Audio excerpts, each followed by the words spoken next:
Okay, I think we're live. Hello, everyone. Welcome to today's Content Creation Masterclass. It's going to be an exciting one. We're a little bit early, so we'll give everyone a moment to start joining. And so while you're waiting, we wouldn't mind. This is going to be an interactive session, so type in where you are from and what you are looking to learn today. And as we are talking, please type out any questions that you have related to what we are talking about, or other questions. We'll try to get to other questions at the end. And we'll try to answer your questions as we go through the content. But we'd really appreciate if you could like this video, give it a thumbs up, and if you could subscribe to the Roberts Digital channel. We are putting out more and more regular content. We do a monthly training video, and then we also are doing short form content through the weeks. And so we'd love for you to be subscribed and to support our channel and help us to grow. Okay, so today we are talking about content creation. I think it's a very relevant topic. I mean, we've always been interested in content creations, since for the last 20 years that I've been in marketing. Content creation really was born way back when. Yeah. But I think things are changing, and so the way people are consuming content is changing. And so we thought, let's do a refresh. Let's look at some of the new trends and strategies and tools. It's become more important than ever to create good regular content. And the good news is it's become easier than ever before to create great content. And so I don't want you to get overwhelmed in today's topic. Again, we're going to be giving you a lot of ideas, and the idea is for you to take a step back after this training and to look at your organization, look at your own personal strengths and that of your team, and what tools you have available and the budget that you have available to you, and to pick the one or two strategies that you think you can do well. So don't kind of get overwhelmed with all the information. Okay, so I'd like to introduce you to Jolene. So Jolene is our account manager here at Roberts Digital, and she really has been involved in creating a lot of content for our clients and, interviewing our clients, looking at what they currently have, and then breaking that down into digestible pieces for their advertising campaigns. And so she's going to be sharing her expertise as well. Amazing. Thanks, Mara. Well, always, good to be here and nice to be here on a cold Tuesday. Yeah. So I think for today, what kind of content are we going to be covering in this webinar? Okay, so when we talk content, we're going to be looking at everything from, like, traditionally what would be our website content. So how are you utilizing your website content to its maximum potential? And then looking at things like blog posts and videos that you share in your content. But it goes, that you share on your website. It goes a step further, and we'll be looking at social media content. So pushing your content out there, taking it off your website and taking it another step to kind of be found where people are at. Yeah. And so we will look at how you can create a framework for your daily content schedule. And we'll look at photos, galleries, artworks, videos, that sort of content that you can produce on your social media platforms. And then we'll also look at short form content. Specifically, how can you take your long form posts that worked for you in the past and start creating short form content. So shorter form content is a trend that is emerging in not only in video but also for your written content. People want shorter, more digestible pieces of content. And even if you take a long, big idea and breaking that up into smaller pieces, that works for you. So we'll look at LinkedIn newsletters, which is very important, posts, blog posts, editorial contributions, and that sort of thing. And then we'll look at your video marketing. So featured videos, your event coverage, covering what's happening in your business. And we'll look at reels and shorts and slideshows and animations and things like that. Yep. And then we'll also look at your publications, so your ebooks and downloadable resources that you produce. So we have a lot to cover today, but what we'll be doing is we'll just be giving you highlights and significant things to mention in each of these areas. We won't be going through an exhaustive list of everything you could possibly be doing. We'll just be looking at new trends. Yeah. Amazing. Well, I think that is a lot to go through, and we know content is so important. So, what role does content play in capturing the attention of our target audience? Yeah, so the first reason why I think content is so important is because there has been massive changes in the way that people consume content, and that's become especially evident with the emergence of AI and GPT. So what people are doing is that they are now getting the answers to the things that they need right in the search results. They no longer need to do their own research, go to your website, compare what you have, and visit other people's websites. It's kind of summarized for them, right? Yeah. And so that means that we have to learn to take our content, to adapt our content to that form of searching, and we have to be visible where people are at. Okay, so the content now that we are producing is more separate from our website. I think we've gotten very comfortable. 10 years ago, it was about maintaining our environment, and it was about maintaining our website and our internal comms and our email lists and things like that.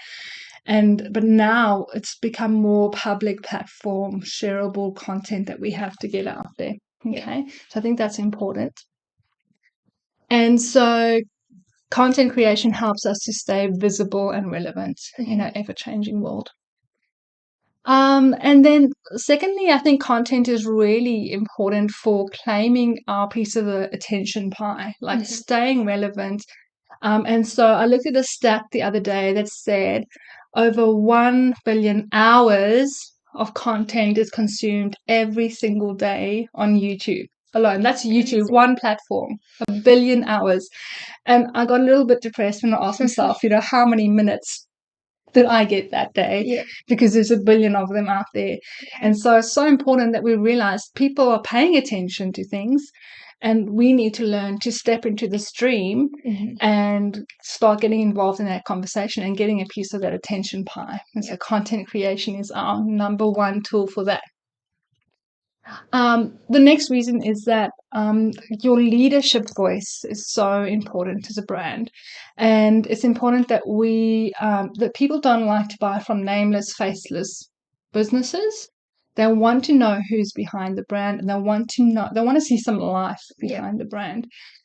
And so, I visited a website the other day, and I actually got frustrated because I was like, who's behind this? They give you a corporate address, and they give you an admin at email address, and there's no photos of one single staff member or who you're going to be dealing with.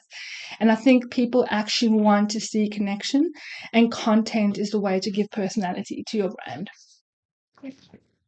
And then lastly, content is a way to tell the same story differently. So you're going to take your USPs and what makes your organization unique, and you're going to start to tell that story from different angles. And it may involve video, it may involve image creation, copywriting, blog posts, and putting that all together just really helps you to tell a more dynamic, complete 3D picture of your message. Okay.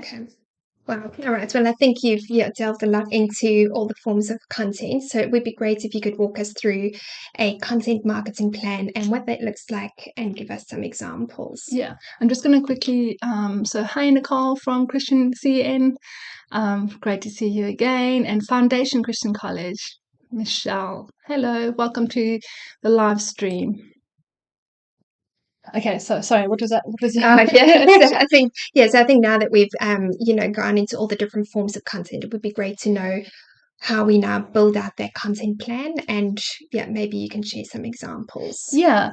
So, because what I see often is that we're very busy posting daily content, and what I don't see is often there's not like a strategy attached to it, or it's very hard to decipher what their strategy is. Sometimes I like to get into the brain of other marketers, and I'm like, well, what are they thinking? And I'm like, oh, I don't know actually. Yeah. And so, yes, daily posting is great, but it can become a monumental waste of time if it's not tied to a strategy. And yes, it's great to be seen, but if it's not growing your brand, really, what are we doing? Okay, so what your content should do is lead people down a path strategically that actually ends up in them buying your product or service. Yep.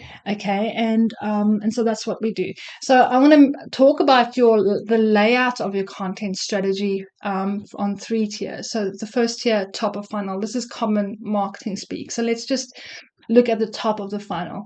The first thing you want to do, top of funnel, is to simply be visible to people who are in your current audience. And so this is building your awareness and being visible and being a part of the conversations that people are having. Hi, Jane from Penrith Anglican. Great to have you on here today. Okay, so this is a pull. So you don't want to sell anything at this point. Like the first time people see you is not when you're saying buy my stuff. You really want to be providing value, even entertainment, and it's just building that awareness. Yeah. Okay. And so you get two forms of content in this top of funnel sort of content strategy. So the first is SEO optimized content. Mm-hmm. And so, I just mentioned earlier that AI is changing the way that people search. And yes, more of the results that they need are now going to be available in the search engine and they don't have to go to your website. It's going to be more aggregated, collated content that they can access without visiting individual websites. But SEO is very important, and the way we do SEO is so important because of that. We need to learn how to still be visible and present with those new boundaries that are in place. So top of funnel SEO optimized content is answering the questions that people are asking in your target market. So researching what are the common problems that they're having, what are the questions that they're asking, what are the discussion points that I can get involved in. And so it can be things like DIY, how to do it yourself sort of materials. It can be like tutorials, how-to articles, blog posts. And these are, as I mentioned, optimized for the things that people are searching for and answering their most common questions. Yep. Then you get the next top of funnel content is social media content. So this is a push strategy where people aren't searching for you, but you are meeting people where they are at. And where they are at currently is on a variety of social media platforms. And so, push strategy. And so this is meeting your ideal clients where they are at without them searching for you. And so, this form of content, so the daily sort of social media content, so videos, short form content pieces, animations, and that sort of thing. Hi to Willers Hill Secondary College. Georgie. Hey, Georgie. Great to start to see all the names. I recognize all of them. And one day I'll get to see your faces as well. So, hey, Georgie. Okay. So that's top of funnel. So middle of funnel. So middle of funnel is about keeping on top of mind for that audience that you have, built awareness from. So now the next thing is to re-engage and keep on top of mind of your prospects over a longer period of time. Okay, and so in the middle of funnel content, you are starting to talk about yourself as a hero of the story, if you will, and as a solution to those problems that you addressed in that first top of funnel strategy.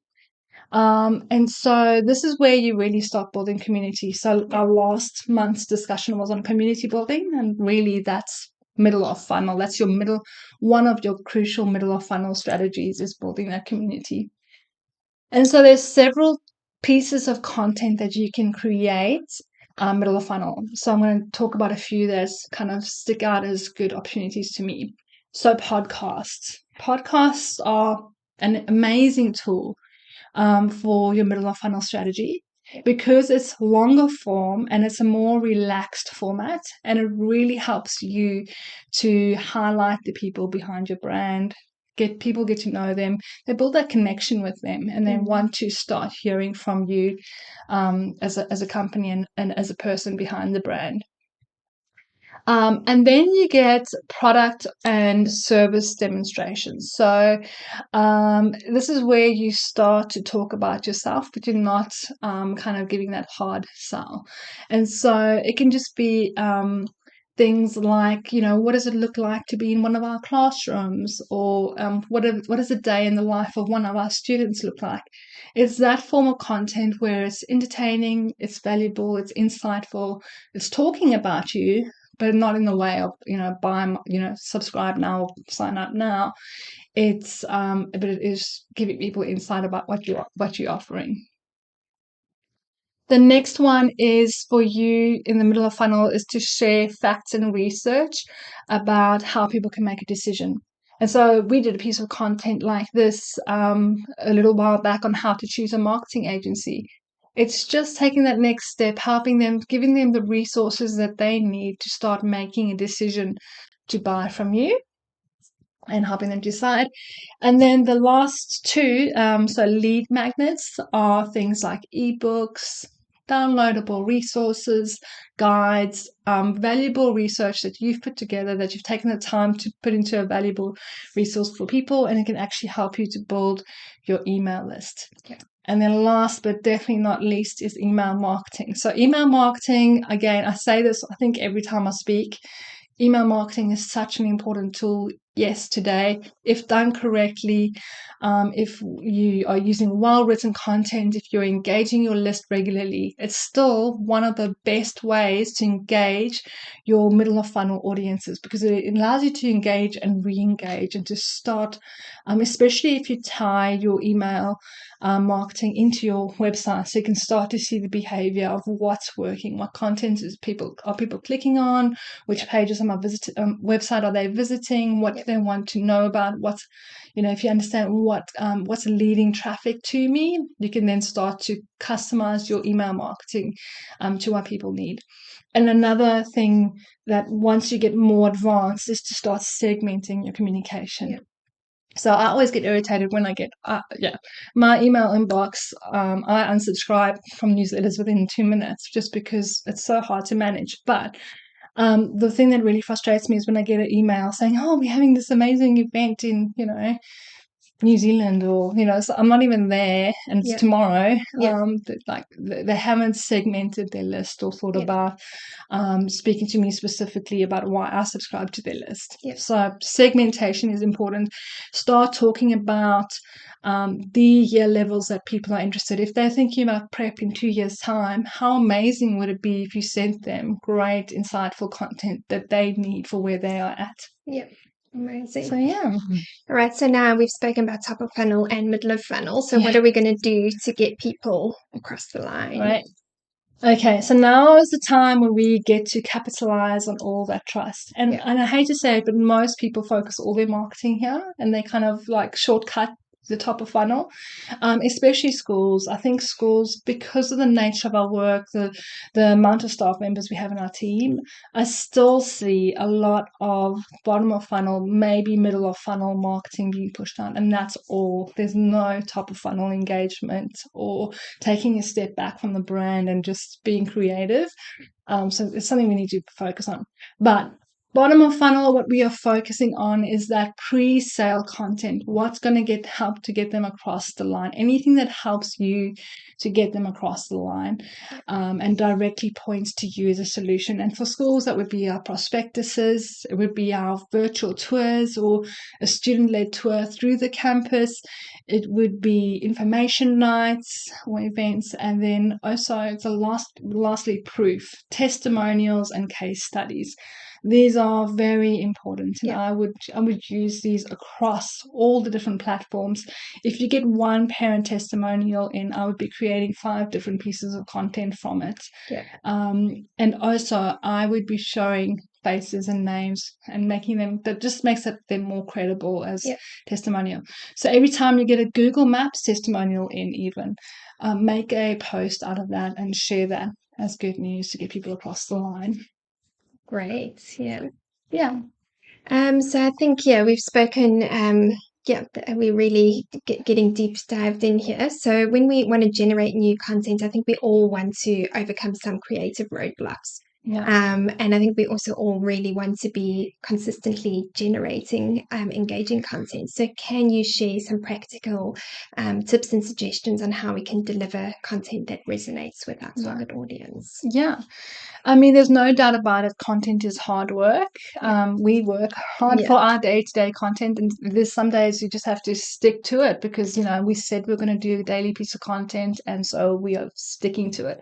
So there's a little bit of stubbornness. Stubbornness is a good tool when it comes to marketing, that you're just going to get it done because you said you were. Okay, so how can we make it a bit easier on us? I totally know that there are schools out there and clients are in the video that are one-man bands or one-woman bands where you're doing it all yourself, which is incredibly overwhelming. So the first thing I would recommend is to make content creation a team effort. It's not about you frantically running around with a camera, being at every single event, and then going to your desk and editing that video, transcribing it, posting it. Like, it's not going to work. It's just not going to work. And unfortunately, that's what some of us are trying to do. And then you come to webinars and you get more ideas of things to do. So really, I think our skill there needs to be to really incorporate it into the culture of our organization. Okay, so what we do is we say every team member is responsible for one piece of content, and we really work to the individual strengths of our team. And so some people would love to do videos and short form. I do a daily short form video, and we do our webinars and things like that. But it could also be like a little infographic or a blog post, or one staff member could be in charge of an insightful email that you send out every fortnight or even just once a month. Look at the individual team members, especially the leaders, and ask how can they start producing content for this organization in a way that's going to be beneficial and sharing our voice out there. So yeah, that's my biggest tip, because you can't do it successfully on your own. Some organizations love to have content, one person that is the content creator for that organization, and that is still great. But I do think there should still be a focus on different people's voices, because that one person will create content from their perspective, and they may miss a whole new world of content ideas because they're not utilizing staff strengths in their content. The second tip for creating regular content would be to repurpose our current content. So I know, like, I've seen articles where people have literally posted a short form video, it didn't work, and then they just posted it again the next day, and it went viral. And it's kind of like, who knows what the social media gods were doing on that day, but they weren't scared to kind of just reshare that piece of content and make sure that it actually gets out there. Okay, so there may be a little bit of that, thinking of, oh, well, I've already shared this piece of content, I can't share it again. Realize that people are on the platforms at different times, and that, just because you posted something yesterday, it doesn't mean that everyone in your audience has seen it by today. So I'm not saying do that with everything, but there's a concept behind that needs to be looked at. And so when we repurpose content, it's things like yearbook articles. Can you take pieces out of your yearbook articles and the designs there that you could repurpose? Can you record your leaders speaking at an event and turn that into a 30-second short video? Or can you transcribe what has been said at an event and turn it into a blog post or a LinkedIn article? Because so much was shared in that presentation about your pedagogy and approach to learning and the differences in your school that it can actually make a great LinkedIn article. Can you graphically represent what was said in a staff meeting or in a classroom and things like that? So it's just, yeah, not being scared to repurpose content, especially when it comes to the busy people on your team, the leaders that really struggle to create content for you. You can record the audio from their presentations and use that. And you can put your own visuals to that and music and yeah, do all sorts of things with that. The next thing that I think is crucial for us to learn how to do is to really demonstrate our product or services. And so this could be for example, taking a video of a teacher in a classroom that's going through a specific maths or like a maths problem or a maths concept that they're teaching, or maybe a foundational reading item that they're going through that they're teaching through. And so the idea here is to give I would watch that content. I want to know what my children are learning in the classroom, but it also helps me at home to reiterate, okay, so this is what you learned in the classroom. I know this is how you taught it. How let's go through that. And also things like a teacher sharing how to go through the homework with your children, what to do with specific behaviors. There's really, most schools have over 100 highly qualified individuals in their team that can be sharing great insights from their background.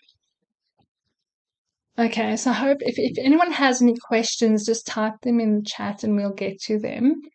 So I don't overwhelm you with all my content. And then the last, one of the other areas that we can share content in is behind the scenes content. And this is really like a creative way, storytelling way to get people involved in your brand. And I love watching different videos from different businesses to see there's some amazing small businesses that are doing a great job on their social media. One of my favorites is a candy shop. I think they're in New South Wales. They literally have a video camera there of them chopping up the candy or making it all, like they shape it into different shapes and things like that. But while they're doing that, they're telling a story of, this is how we got started in our business. This is how I got involved. And this is literally a 20-year-old that's advertising her dad's business, and it's launched them into social media, and they get thousands of views for every single video, and they've launched like an online store now that goes worldwide, and all that potential from being a candy shop in a local store. So another trend that I've seen is people packing orders. So Mara ordered this order, like packing it into the box and packaging it and telling a story. Another example would be the cake bakers that, customer ordered the cake for the wedding, and there's always a bit of drama involved. And so I love that. How can you take that idea behind the scenes? And so it may be taking them behind the scenes of an event setup or something like that, to just kind of build that personality around your brand. Yeah. And then my last tip for making this content process easier for you would be more content and less production value. And I know that this is so hard for some people to hear, is that, and we see it every single day in our advertising, the more produced and polished something looks, sometimes the less results it gets. And really the move, if I had to say, 2023, there's a move to this like kind of authentic feel, real marketing that's really connected to the people behind your brand. And so if you can spend, not every single piece has to be professionally produced. Buy the right equipment, get the microphones that you need, get the lights that you need, have it set up and go for it. Because if you have to, one, your budget wouldn't be able to keep up with professionally producing enough content to keep everyone engaged. And two, it's just not as engaging. So presence is more important, and keep that content relatable. Okay. It sounds great. So, when we're talking 2023, what can you share what content we should be using and what is working well? Okay. So I can't really say 2023 without saying short form video. Yeah. It's just, that is it. That is the biggest trend that I'm seeing, short form video. And so when I mean short form, I recommended short form video to a business the other day, and then I went onto the YouTube the next day and I saw a 30-second landscape short video, and I was like, no, that's not what I mean by the short form video. So if you want your video to be picked up as a short or a reel or a story, a short on YouTube, a reel and a story on Meta, Yeah. then it has to be in that mobile Yeah. screen sort of layout. It's called a 9:16 orientation, and it's 1080 pixels by 1920 pixels. I'm just going to go. So Willis Hill, we have a lot of issues with students not wanting to be filmed. Do you have any strategies to deal with this? Sometimes it's hard to identify students on the fly. I think it's because it's become the culture, or like they've seen that they can get away with um, not being on camera. But obviously, you have to respect that. But I think it's just starting to one by one reward the right behavior that you want, and so making it part of your leadership roles, working it into. I'd probably start there, making it a privilege to be selected for your videos, and writing it into the leadership role job descriptions so that the student leaders know that's a part of the job when they're accepting it. And then going from there, just giving it as an opportunity. But it can be hard, and I remember when I worked in a school, the trickiest part was keeping track of the students that weren't allowed to be recorded for legal reasons. And we had our own little reference cards and things like that. But schools are getting bigger and bigger, and it's a hard thing to keep track of. Yeah. But yes, unfortunately, it's just one of the hazards of the job. We have to be really diligent to make sure that our students feel comfortable and safe. There are ways around it. Not if your students feel like they're face to camera and you're asking for like one-on-one individuals talking to camera, maybe change up the format a bit to something that's a little bit more comfortable for them, or scripted, or they could do an audio recording where you like overlay photos too. So that's maybe a little less confrontational for them as well. So yeah. Okay, so let's look at short form video. So on Meta, there's two forms of short form video that are available. So you get stories and reels, and so often I see businesses are confused about which one they should be going for. So stories, the difference between stories. So stories are only really served to your current audiences, your current fans. And they also have a few more options in terms of editing. So you can have things like a photo with an overlay that you add images to, which you can't do with Reels. And also stories have what's called boomerangs, which is those really short, like repeating videos that you see. They've gone out of fashion a little bit now. Stories also only remain up for 24 hours unless you save them. And so I would be using stories as a strategic way to connect with your current audience. For schools, very obviously that's parents. Reels are a way for you to become discoverable. And so really reels are pushed out there to a broader audience, especially if you have the right hashtags and you write that description very strategically, and you're also speaking into content that's popular. Then that has the ability to be really pushed out to the broader public. That's a big opportunity for you. And another opportunity when it comes to short form video is that people shouldn't forget to remix. So you can actually go into a reel and say, I want to remix this content, and you can add your own spin to it, and then it makes it your own. And they actually tend to get really good reach. And so it could be something as simple as sharing a banana bread recipe. Someone made a short about a banana bread recipe. Sharing, like doing a remix on that and just saying, this would be a great lunchbox idea, see you in term 2 or something, or a take on your students, having your students creating a banana bread and saying, this is our take on that sort of thing. So remixing content has great opportunity just for you to be visible and get that reach out there. Another trend that I'm seeing is influencer content.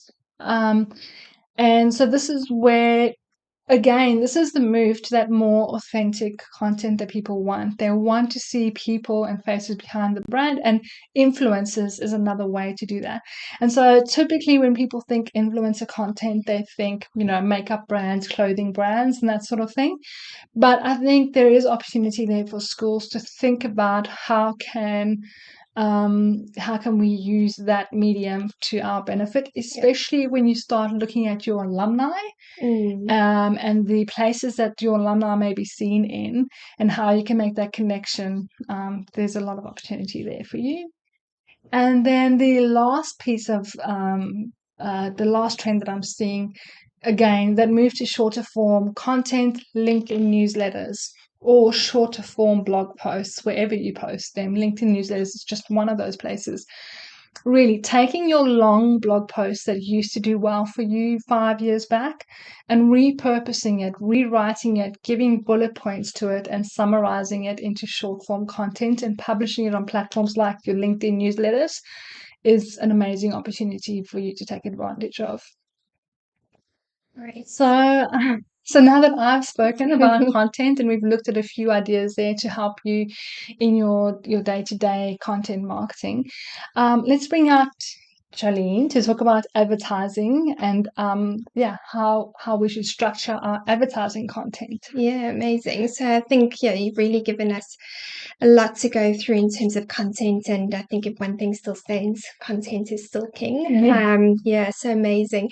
And when it comes to digital marketing and advertising, I will say that one of the reasons I love working on digital campaigns is really the fact that you can easily track the success of your campaigns in real time. And that really gives you the ability to, look at your strategy, adjust it, and ensure that your campaigns are performing. Yeah. So when we talk about a successful ad, you really want to look at something that captures the attention of your target audience.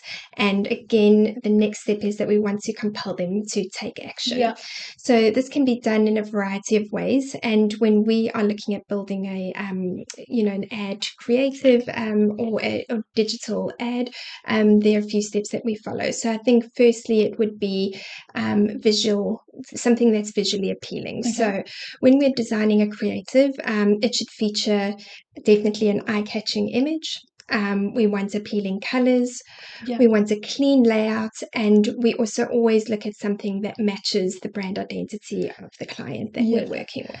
I think we often see sometimes clients trying to stay very brand focused, and so that ends up being like the whole ad is blue, literally everything in the ad is blue, whereas blue doesn't stand out, especially on a blue platform. But so we always, when we are looking through our client photos, we kind of zoom out of the folder so we can see all the tiny thumbnails, and we're like, which photo really stands out to me? What pops? What pops? And it's typically something with a nice bright color that pops.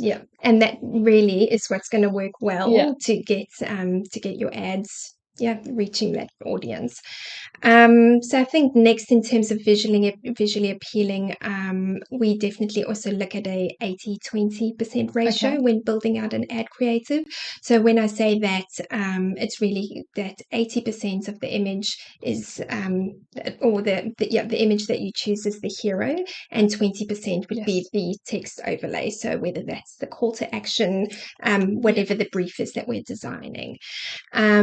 And then we've also spoken so much on content, and I really want to say that we don't want to just be focusing on one image when we're building out an ad campaign. We want to be looking at different options. So again, Reels, this is just a fantastic way that you can increase your engagement and your reach in an ad campaign. So that's really great. Next, when it comes to building out an ad, we want to we look at our copy. So a great way to track what your audience is responding to is to test different copies. So we will generally test out a few different copies. So whether that is a long copy versus a short copy, maybe just testing alternative copies, seeing what the audience responds to. And we also really want to be sure that in our copy, we are addressing the needs of our audience. So we're always thinking, what are the pain points? And how can we solve this problem? Yeah. So we really want to be thinking what resonates with them, and how we can connect with our audience and what we're saying. So if that's on an emotional level, how can we connect with them and solve those pain points? Yeah, I mean, I think so often, even when we're doing like open event ads, people expect us just to say, open event, register now.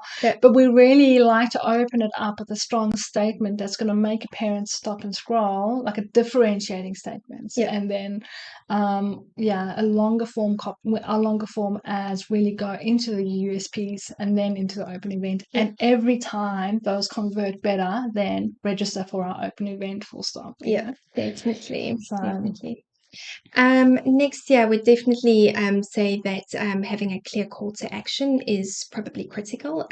We want to ensure that our audience knows, what do I need to do next? So I've seen the ad, I've seen the creative, I've seen what you've written, but what do you want me to do next? So having that clear call to action is really critical. And lastly, I would really say, again, is just keeping it relevant, the ad relevant to our audience, and ensure that we have the targeting that is right for our audience. So tailoring it to their interests, looking at the different demographics. We're speaking to parents, mums, and really just ensuring that it's a relevant message overall. So I think in terms of an ad, that's from our side is how we run through. And I know, Mara, you've got some tools that can help us to get them done. So if you want to chat through that. Yeah, I mean, as I said before, like content creation has never been so important to our marketing strategies. And I would probably say it's become no longer optional, really. It used to be a optional add-on, like, oh, let's try content marketing. It's kind of compulsory, like, do we want to exist in this business world option now? But and there's never been so many tools available. So I'm going to mention a few. So first of all, Monday.com is a great planning tool, especially if you're working across teams. This is the tool that for me helps me to get it done, because if I, as a business leader, have 1,000 ideas in my head and no one else knows about them, I can guarantee you it's not going to happen. So it's just a tool for me to get my ideas on piece of paper and to start collaborating, getting everyone on board. I won't dive into how to use it, but I have in our Facebook group, Marketing Mastery for Education, I did actually do a deep dive into Monday.com and how we organize all our content. So it's a great tool for planning, scheduling, reminding, approving content across teams. Second one is Canva. Now, graphic designers are gasping and they hate me for saying Canva. I was resistant to use Canva for our content because we had all these Photoshop and InDesign templates and they were professional. Now, Canva is just an amazing tool. There's things like you can remove the backgrounds of people easily. You can add in elements. You can create layers. You can create animations. One of the best tools in Canva is their style guide. So you can actually save your fonts, your logo, your brand elements, your colors in a style guide and have that as the locked guide that people have to use when creating your design. And what I actually do, a quick tip, is that I actually bookmark that because, you always have to refer to what are your brand colors, what's the fonts and things like that. I bookmark that and I can refer to it easily if I need to copy colors across different platforms and things like that. That's a great tool.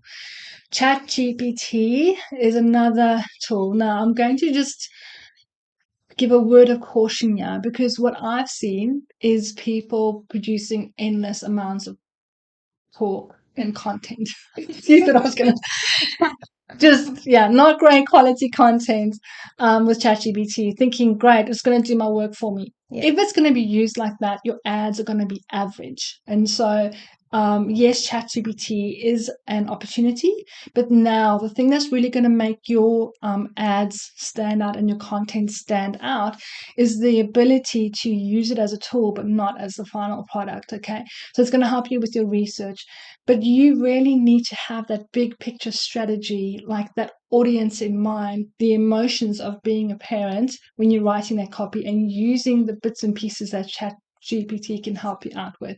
Yeah. Don't go posting full ChatGPT content onto your blog posts and to Facebook profiles. Google knows what is ChatGPT content already. They haven't started to degrade that content, but I can guarantee you that they will, because everyone thinks that they can just churn out, pages and pages of blog posts. So they're going to start to filter that. Okay. So that it is a helpful tool, especially with researching topics, asking ChatGPT about which topics are popular, what is trending, what do parents want to know about. Researching your audience is a great tool for that as well. And then there is certain equipment that I think that's going to really help you. I did mention before to have a studio set up or a little setup somewhere around your school or your organization, just so that it's like set up, done and dusted. You don't have to, every time you want to make a video, think about lighting and microphones and connections and how you're going to set the scene. So, and that can be as simple, literally, as a light, a pull-up banner, a microphone, and a camera. Okay, don't leave the camera out in the open, but it's just having it set up somewhere as your go-to place to record content is just going to make it that much quicker. And it's also going to give the message that content is part of our culture. And so the perfect place for this, that would be like the student services admin office, where people walk in, to have a little setup there, or somewhere around reception or the front offices and things like that. The next thing that what I would recommend that a school marketer specifically should have on hand is a handy recorder. And so what a handy recorder is, it's like a hands-free little box, and it records video quality audio. And so when your principal's giving a presentation, you just leave this handy recorder on the lectern, and it records video quality audio. It reduces background noise. It's amazing. And then you can create all sorts of content from that, from transcribing it into blog posts to creating like overlaid reels and things like that. That is another great, especially if you want to record the principal from afar and then have that close-up audio. That's a really, I think it costs $400 or $500, and it's a really essential part of your toolkit. And then obviously we all have different cameras available to us, but I would recommend, if you're going to make content part of your day to day, to get something like the DJI Pocket 2 gimbal camera. It's literally like a little handheld camera that's no bigger than a phone. Creates amazing quality image stabilized videos that you can walk around and you can easily grab that. It's easily transportable, and it's going to help you get your day to day videos done. So those are a few tools that are going to help you in your content creation. Sounds great. Yeah. So as you know, we have our marketing mastery membership. And so the membership really is an opportunity for us to deep dive into one-on-one into your marketing with you, and to support you in your marketing. So we do a live Q&A after our monthly training call, just to go through individual school questions and to help them implement this strategy. And then we have weekly support calls, and we've had everything in those calls from, can you look at my ads for me? What should I do with this leadership issue? How should I approach my team? So we've given really a lot of practical advice, but then, just also broader advice in terms of team and, your marketing ability and leadership abilities. So it's the marketing mastermind it's $80 a month, and it's a weekly calls. So we do our training video and then a weekly support call, and you can book in any questions that you have there. So Penrith, could you repeat what the handheld camera is called, please? It's called the DJI Pocket 2 gimbal camera. There's a few options there. I was amazed when I first saw it.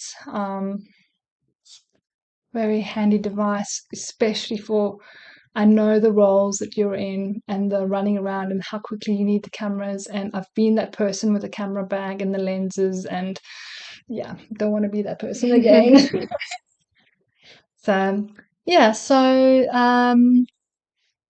mastermind. Did you have Yeah, any? yeah, I think yeah, it's great. And yeah, I suppose what kind of questions can people bring to the weekly Yeah, calls? so it really is practical. Like, what do you need to know to get your marketing done? Yep, Yes, we love, like, people have a lot of technical questions at the moment with the changes in Facebook ad or Meta ads and the changes in Google Analytics 4, which is deadline looming, 1 week to go. And there's a lot of changes in conversion tracking. So we've had a lot of technical questions. And then we've had strategy questions, people saying, where should I spend my marketing money? yep. How should I write this piece of content or copy? So yeah, a lot Okay. of variety of questions that are coming in on those weekly calls. Okay. And when are the calls held? So yeah, so weekly, Yep. and so we try to have a variety of morning and afternoon time slots available, Yep. and so you can just book in for ones that work for you. Yep. So morning and afternoons, and we have a range between Tuesdays and Thursdays and Wednesdays. So there should Okay. be a few time slots that you can make each month. All right. And then yep, who is the program for? So who would be the ideal So really person? people in a marketing role, Yep. and whether that be a marketing leader where you Yep. have a team that you're leading, or whether you're just starting out. We've actually had a few members that are, help, we're just starting out, I don't even know where to begin. Yep. And we kind of mentoring and coaching them in making that role their own. So it really is for any marketing professionals out there that are actively in a role. Okay. And then I suppose cost, how does Yeah. that work? Yeah, Yep. so as I mentioned, it's $80 a month, but Okay. there's a free 14-day trial. So that Right. 14-day trial will give you 2 weeks to really just join our calls and see if it's for you. Okay. And then after that, you will start being charged $80 a month, and Okay. it's kind of as you want, so you can join and leave as you want. Okay, great. And sign up? Good question. Yeah. How do people sign up? So it's robertsdigital.com.au/marketing membership. And the link is actually in the description below this video as well. And so we'd love to see you. And we're doing a live Q&A with our members after this. So we'd love to, see you there. Amazing. Lovely. Thank you. Let me just double check. Can you... So I just had a last question. Yeah, can you please repeat the name of the content planner program that you use? Monday.com. And I actually in the video on the marketing mastery for education, under the video I've got the specific links there for for Monday.com, and also that'll give you a guideline of like how to start outlining your plans and schedules. Highly recommend that. Very useful tool, and you'll start using it in every other area of your marketing as well. Yeah. Great. But let's just double check that there's no other questions coming in. And also, we'd love it if this was value to you. We'd love it if you just liked the video and also subscribe to our channel as we are growing. It's a new channel, and we'd love to start getting our content out there. Thanks to Vanderburg Christian College. And thank you to everyone who attended. Okay. Thank you. Thank Bye. you.